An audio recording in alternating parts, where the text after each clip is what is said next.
everybody. So today I'm here with one of my end of the year lists, and this one is one that allows me to vent a little bit about some of the worst movies that I saw in 2017. And these lists are always a lot of fun to do. Usually I do a top 15, but I decided to just do a top 13 this year, the worst movies that I saw. And, for me, a bad movie isn't always a poorly made movie. I think messaging and tone and some other things can make a movie very bad, even if it's technically not badly made. And so some of these movies are movies that just sort of ticked me off and really kind of offended me, and some are just bad. So let's talk about it. Number 13, I have King Arthur and the Legend of the Sword. Now, this movie, I think, has some style to it. Guy Ritchie is a stylish director, but I'm not a big fan of Guy Ritchie. I don't really like his action, the way he has the slow motion. And this movie just, by the last 30 minutes, just resorted into full-on video game aesthetics that looked terrible. I hated, things like the giant snake and the octopus ladies that had to have sacrifices. And the movie would all of a sudden expect you to care about things that you just met, characters that you had just met. And it kind of annoyed me because I felt like, King Arthur and Guinevere and Lancelot have been entertaining people for thousands of years, for over 1,000 years, are we so much more elevated now that we can't be entertained by a classic King Arthur story? Why do we need a giant snake? And why do we need just all this terrible visuals that I didn't like? And I don't know, the story wasn't interesting. It wasn't just the visuals. The story wasn't interesting. And it's such a great story. And I don't know, it was just hard to sit through. I'll be honest. It was just very, very annoying and very long and just not my thing. So there you go. 13, King Arthur, Legend of the Sword. Number 12, I have Lady Macbeth. And this is a movie that has a very high Rotten Tomatoes score that people really love, and that's awesome. But I thought it was pretty bad. I think that it gets a long way because it is beautifully shot, and it has sort of a certain degree of sort of indie panache to it. But it's supposed to be this torrid bodice ripper, and yet they have no chemistry at all. This girl and this guy have no chemistry, and they just keep making stupid decision after stupid decision, and it's supposed to be adding to the tension and making it I guess sort of scary or making it a thriller of some kind, but all it was boy, these people are dumb. And I think that honestly, if this movie had been set in modern times, I think that critics would be way harsher on it because it's just very dopey, and like I said, no chemistry, and I just didn't like it. I didn't think it was good. So there you go. I don't always agree with critics. Next, I have another one that got pretty good reviews, is Gifted. And as I was watching Gifted, I got more and more annoyed with the movie because basically the big conflict of the movie is this genius child. They want her to stay in public school. And the grandma's no, you shouldn't have her be in public school. And she gets beat up basically, or she has this fight on the bus the first day at public school. It is by no means a good environment for her, but yet and she's certainly not getting the education she needs. And the private school, or the gifted and talented school, is treated like some kind of prison experience. And the only person who's standing up to say no, this is not right for this girl, is the grandma, and she's treated like the villain of the movie. And that she's the one that's actually actively fighting for the best education for her granddaughter, and she's the villain, and it really annoyed me.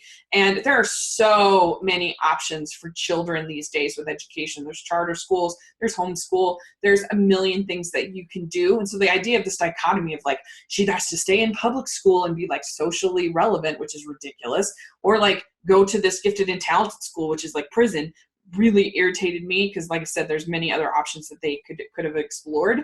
And it just and she goes to this foster home, and they're like completely lovely and nice, but they're treated as villains. I hated it. I thought it was so irritating the whole time. I just got more and more annoyed, despite the best intentions of the actors, and the little girl is pretty good, but no, too gifted. Okay, now we're getting to my top 10. Next, I have Beatriz at Dinner. This is another movie that it looks nice and has that indie cred, but it really irritated me. I felt like there was sort of a voyeurism to this movie with people that are like angry about the 1% or angry at Donald Trump. You know, John Lithgow character, he's like a rich guy who owns hotels and has these sons working for him. I'm like, oh yeah, great. And like, it's basically just like a whole bunch of the Salma Hayek character just like screaming and yelling and throwing her phone at this rich guy. And that's not good. That's not helpful. It's certainly not interesting to me. It's not funny to me at all. And and she's just like a real brat. And she's supposed to be this kind of anti-hero, but like she's super rude. And I was so irritated watching it. And I just think this kind of movie is just not helpful to anything, in my opinion. And there's even like a long scene where she like dreams that she's literally murdering him, and that's somehow supposed to be cathartic or funny or something. And I just thought it was so heavy-handed and so irritating. So yeah, Beatriz at Dinner. Number 9, I have The Circle. The Circle, it took a dopey book and made it even dopier. I think it is. There's something that you could do about social media overtaking our lives, but like this just makes the most obvious observations, and it has the Emma Watson character just flip-flopping all over the place. One minute she's against the company, next minute she's like literally living with them and letting them monitor 24/7. It's probably Tom Hanks's worst movie. John Boyega's character makes no sense. The ending is a howler. It's a movie that's trying really hard to be relevant, but it's not relevant. And it's really relevant in stupid ways, and sort of the takeaways and stuff. It's just, it's a movie that thinks it's really smart, and it's not, which makes it really annoying. And yeah, it's just not a good movie. Also, the Karen Gillan character was terrible, and her character really didn't make a whole lot of sense. Like, I guess she's just like overworked or something, and she like freaks out, and it's just really bad. And also, my poor Ella Coltrane from Boyhood, not great. And they changed what happened to his character from the book in a way that made it way less impactful. It was not good, The Circle. Number 8, I have The Book of Henry. The Book of Henry is kind of entertaining on a so bad it's good level. You just watch it and you're just like, what is this movie? Because my friend Conrado, he called it in his blog, he called it How to Raise a Serial Killer. And he's kind of right. Like, it's like this, it's painted in this like dewy 90s inspirational movie of the week kind of painting, but like it's about them planning to murder their neighbor basically. And kind of, but then he like gets sick, and he somehow knows he's going to get sick. Who knows how? And the mom is just like a total disaster, absolute disaster. It's just a mess. This movie, you just watch it and you're just like, what did I just see? It's almost hard to describe. The Book of Henry is that bad. I have Transformers: The Last Knight. This was so frustrating to me because I think it had the potential to be really fun. How is Transformers fighting Nazis not fun? That should be super fun. And and involving Merlin and King Arthur and all this stuff, but it was just kind of boring, and the action was terrible, and somehow Mark Wahlberg is the chosen one, and it kept changing the aspect ratios, and it made me nauseous. Like literally I felt like I was going to puke after I saw it. And you've got your female character in her very like bosomy outfit, and she's supposed to be like this smart woman, this expert or whatever, and Anthony Hopkins just like giving exposition the entire movie. And there's almost no transforming in this movie. There's very little of like the Transformers being trucks and cars. Like, and what is Prime in this movie? Is he a good person? Is he a bad person? Transformer? I don't know what's going on with Prime.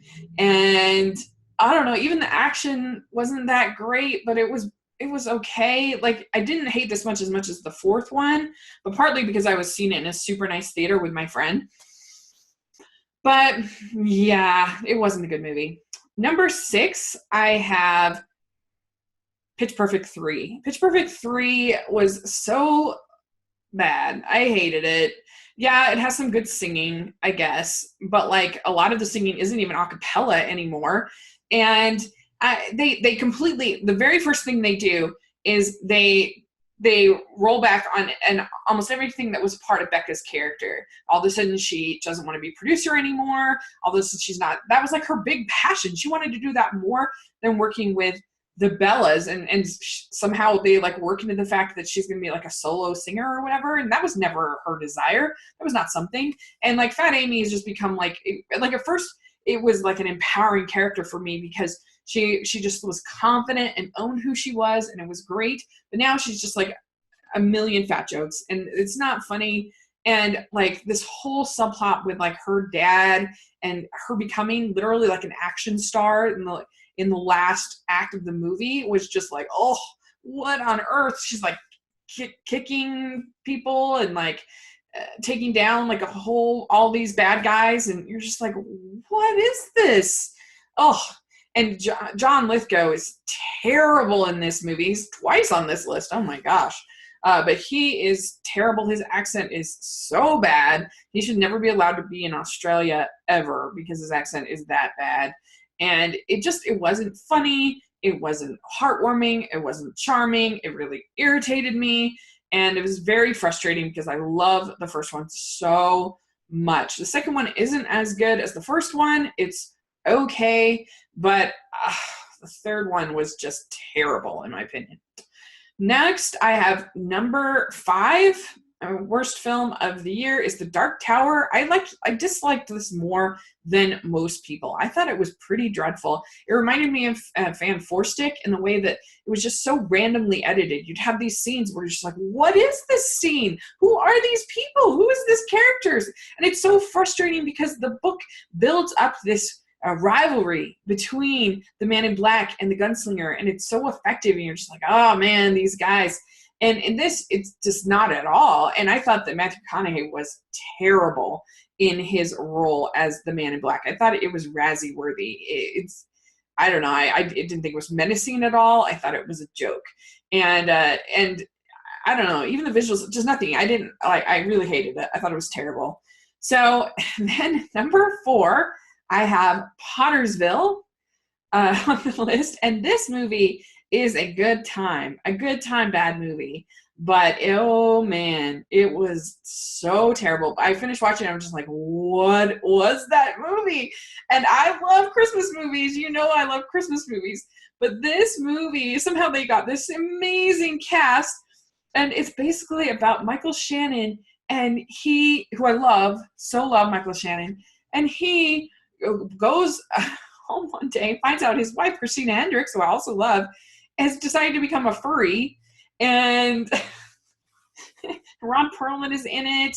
And so, like, in revenge, he, like, becomes Bigfoot. And then, the whole town gets, like, super excited about it. And it's so bad. Oh, my gosh. Like, the comedy and the supposed heartwarming scenes and the Christmas stuff. There's all these allusions and homages to It's a Wonderful Life, which is so weird. Like, I mean, that's not the movie I think of when I think of holiday comedies. And it just, oh wow, it's epically bad. And maybe the worst Christmas movie I've ever seen. But it's so bad that it is pretty funny, I have to say. So yeah, it's the Book of Henry of Christmas movies. It's Pottersville. So then number 3, I have the Emoji Movie. So this movie, I think, has okay animation, and I think it would be forgivable if it wasn't so derivative of so many things that we've seen before. And so it just feels boring and tired, and it's very cynical about how it looks at children in the way that they communicate. You know, that they are like completely dependent upon their phone in order to communicate, and they got to find the right emoji or they're like completely destitute, which is just frustrating and not fair to kids. I don't believe that for a second. And like it just feels old. Like everything, all the apps feel old, and the jokes are kind of punny and just not funny. And it just feels like I've seen this all before, and it just leaves you feeling sort of cynical and frustrated. Number 2 worst movie of the year is Spark: A Space Tale. Like the reason why I put this at number 2 was because if you asked me which one, if I had to pick between the Emoji Movie and Spark: A Space Tale, which one I'm going to watch right now, I would say the Emoji Movie, because at least there was some animation and a little bit of that movie that worked. But Spark: Space Tale was so boring. I slept for probably 5 minutes in the theater, and it just had nothing, and everything was so derivative. Some of the animation I thought was pretty fine, pretty nice, but nothing to like write home and nothing to save it or anything. And it just was very derivative of Star Wars and a million space movies. And I'm like one of the few people who liked Ratchet and Clank last year. So I'm forgiving of some of these kinds of, I can have fun with a space movie like this, but not this one. This one was just too boring for me, too slow, not enough happened, and I just didn't care about any of the characters, and there was just, I don't know, just nothing. It did not work for me at all. So my worst movie of the year, again, remember that we're talking about, for me, movies that really kind of offended me and bothered me, and so not necessarily the worst made. And for me, the worst movie of the year was The Glass Castle, because it really angered me. After I saw it, I was literally shaking. I was so angry at this movie because what I felt like this movie did, because I haven't read the book, I don't know, but if it had just been the flashbacks, then I would have been fine, because yeah, some people have crappy childhoods, and I get it. And like remembering crappy childhoods could be somewhat cathartic. But for me, what made it so terrible is that you have these flash forwards of her in the 80s and her father, after you've seen him do these horrific things, truly horrific things, that you then see him lecturing her as an adult on how she should live her life. And that made me really angry, because I don't think that he deserved to tell anyone how to live their life. I do not think he's a moral authority at all. And like, if he had just been sort of the toxic parent, fine, that's fine. But this movie tried to paint him in heroic colors, with the music, with the way things were staged, the way the flashbacks and the way they were done. And it really irritated me. Like, she is trying to move on from this horrific childhood. And he is so judgmental about her boyfriend, saying, there's this whole arm wrestling scene, and they do everything they can in the adult sections to make him look like a putz, to make him look like she's completely selling out for marrying this guy. And I'm sorry, he's way million times better man than this father ever was. And so this is a major step up, despite him being kind of a putz. But and she should not be listening to a word of what this man says. He's a terrible person. He should be in jail. He practically drowns her at one point. There's a scene where he basically tells his son that has just been molested to grow up and be a man. And then this is the man that we're supposed to take moral guidance from later on as an adult.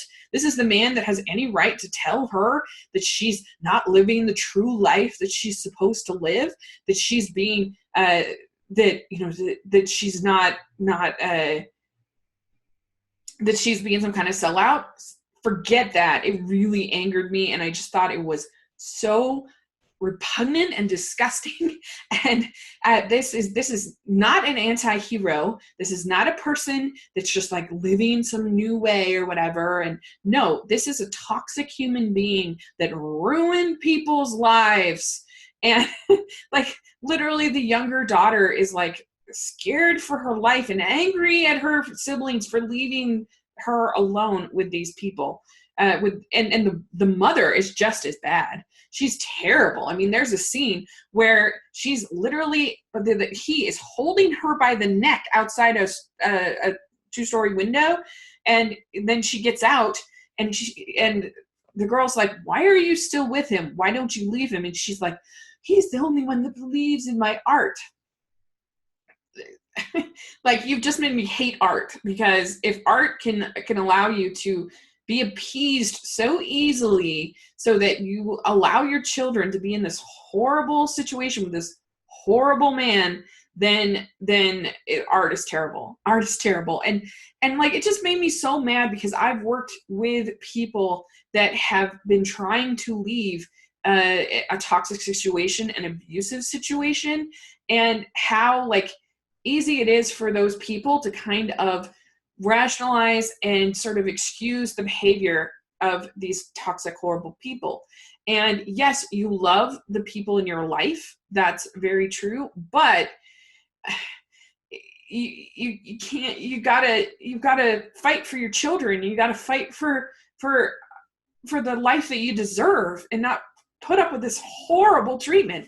And the fact that anybody would sort of rationalize that as heroic or valid in any way really made me mad. And I just hated this movie so much. And I get other people's opinions on it, and they had different opinions, but that was my opinion. It was definitely the worst time I had at the cinema all year, and it was definitely the worst movie I saw all year. So there you go. That is my worst movies of 2017. Have at it. I'm sure there's some controversial picks on there, but let me know what you think and what are your worst movies of 2017. Thanks so much. Please subscribe to my channel, and I'll talk to you later. Bye.